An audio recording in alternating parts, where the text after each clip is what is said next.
ليه عملتي كده؟ عملت ايه؟ ليه دخلتيها السجن؟ سجن ايه؟ انا مش فاهمه حاجه. ليه كنت ماشية غلط؟ ايه اللي بتقوليه ده يا وفاء؟ ليه اديتيني كل الحب ده؟ ليه اديتيني الكلية؟ وفاء مالك؟ عايزاكي تقولي لي الحقيقة دلوقتي حالا. حقيقه ايه؟ حسنية دخلتيها السجن ليه؟ كنت بتجري في الحشيش ليه؟ وانا ليه حطيتيني في الوضع ده؟ ليه؟ تخاريف ايه اللي بتقوليها دي؟ حشيش ايه وسجن ايه؟ ايه حد يكلم امه باللهجه دي؟ انا عايزاكي تقولي لي الحقيقة. حقيقه ايه؟ عاوزاكي تقولي لي اللي حصل. تقولي لي انك كنت بتشتغلي في المخدرات مع واحد اسمه صقر، وبعدين وقعتي في قضية لبستيها لحسنية، وبعدين خدتيني وعملتي بنتك. دي مؤامره. انا ما اعرفش حاجه من الحاجات اللي انت بتقوليها دي كلها. مين اللي ملا مخك بالخرافات دي؟ يقصدوا ايه؟ مين اللي بيلعب من ورا ظهرنا؟ مين اللي بيقول بس انا ما اعرفش حاجه. الكلام ده غلط. غلط؟ طيب وده كمان غلط. ايه ده؟ شهادة وفاة بابا، ودي شهادة ميلادي المزورة. يا وفاء، أنا عشت في دوامة أيام طويلة، كنت بقول يا رب تطلع الهواجس دي غلط، يا رب يطلعوا كلهم كدابين، يا رب اطلع أنا اللي ما بفهمش. لكن للأسف الحقيقة واضحة. أنا دلوقتي عايزة أسمعها منك. أنا مين؟ أنا بنت مين؟ لازم تقوليلي. مفيش قدامي غير إنك تقوليلي الحقيقة، وما عادش قدامي غير الصدمة تكمل واسمعها منك. ليه عملتي كده؟ أنا مش عارفة أقولك دلوقتي إيه، مش عارفة أقولك يا ماما ولا أقولك يا كوثر هانم. انا ماما يا حبيبتي. أنا عايزة الحقيقة، عايزة الحقيقة. كان لازم اعمل كده. تدخلي واحدة السجن؟ كنت لازم اطلع من الورطه. وإيه اللي دخلك في الورطة؟ غلطت غلطة كبيرة، غلطة عمري. حاولت اكفر عنها وكفرت عنها. أنا ما عملتش حسابي، ما عملتش حساب لليوم ده. انت في عينيا، ده انت عينيا. واللي ولدتني، اللي ولدتني.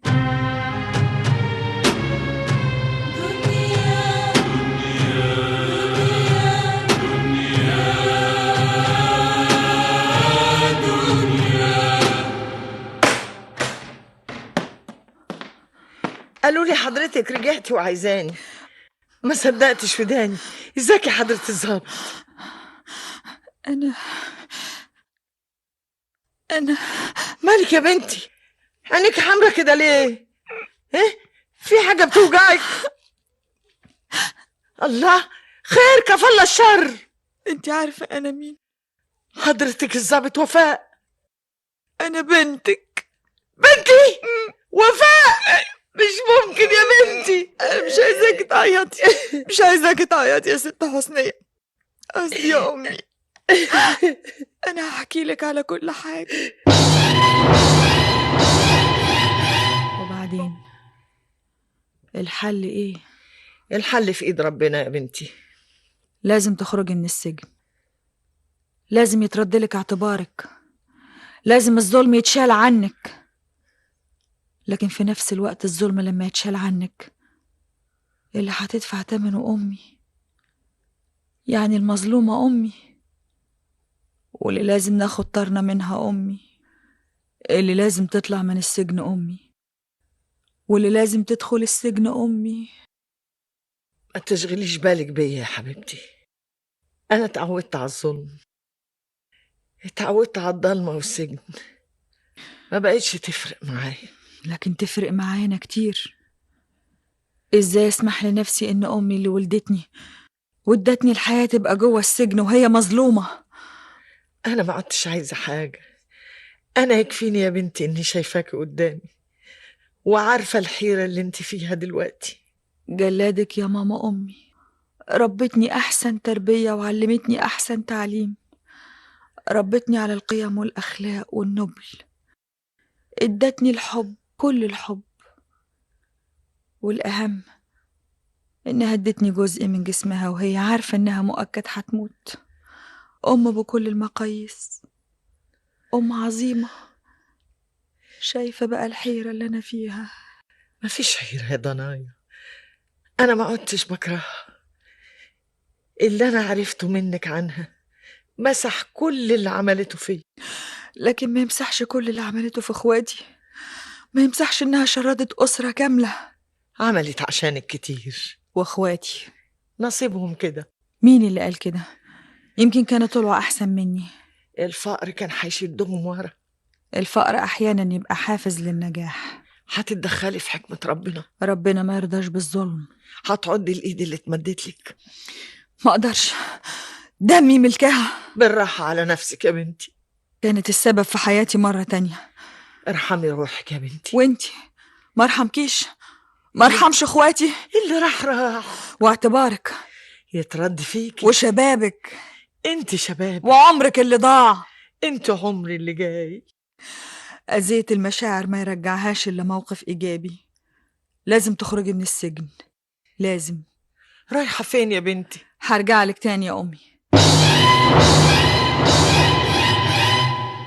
كوثر هانم، كوثر هانم، ايوه. لو سمحتي افتحي حضرتك. لا مؤاخذة يا ابني، انا نايمة. طيب ممكن اشوف حضرتك؟ مش هقدر يا ابني، مش هقدر. طب في ايه؟ مفيش. طيب تعرفي حاجة عن وفاء؟ جرالها ايه؟ ما جرالهاش، ما تتخضيش، بس اتأخرت. يا ريت تيجي. يا ريت تيجي؟ في ايه وغشتيني؟ يا كوثر هانم افتحي افتحي. كويس ان سعادتك بعتيلي. اشوف وشك بخير بقى حضرة الضابط. هترحل بكره على اللومان. عتريس، اوعي تزعلي يا ست هاني من اني داخل السجن. انا مش عايز الموضوع ده يأثر فيكي. انا زي ما قلت سعادتك المسألة دي ما تهمنيش. فدا ضفر رجلك. عتريس، واضح ان سعادتك زعلانة. احنا الساعة 11 دلوقتي وبعتالي ايه اللي قاعد حضرتك لحد دلوقتي؟ هنقول الحقيقة وهتطلع يا عتريس. حقيقة ايه؟ وده كلام بقى؟ انا عرض سعادتك لأي كلمة كده ولا كده؟ يا عتريس انت اخويا. العفو يا ست هانم، والنبي مش للدرجة دي. انا في عرض سيادتك. انا مش حمل الحاجات دي. انت اخويا ابن امي وابويا. مين؟ ما هو ما يروحش. اصل هو لما جه هو انا كنت معاه. انت بتقولي ايه؟ انا وفاء اختك بنت حسنية وعبد الحفيظ. ما انا كده عايز واحد يسندني.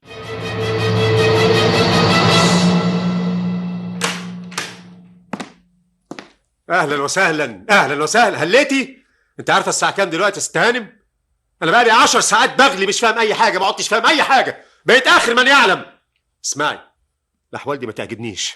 حتى لما كنت متاثره وزعلانه سبتك لما تروقي، وقلت الصبح هتقول لي ما قلتليش، قلت هتحكي لي ما حكيتليش. ساكته ليه؟ اتكلمي. ان كنت فاهمه اني هستحمل كده تبقي غلطانه. اضعف الايمان انك تشركيني في همومك.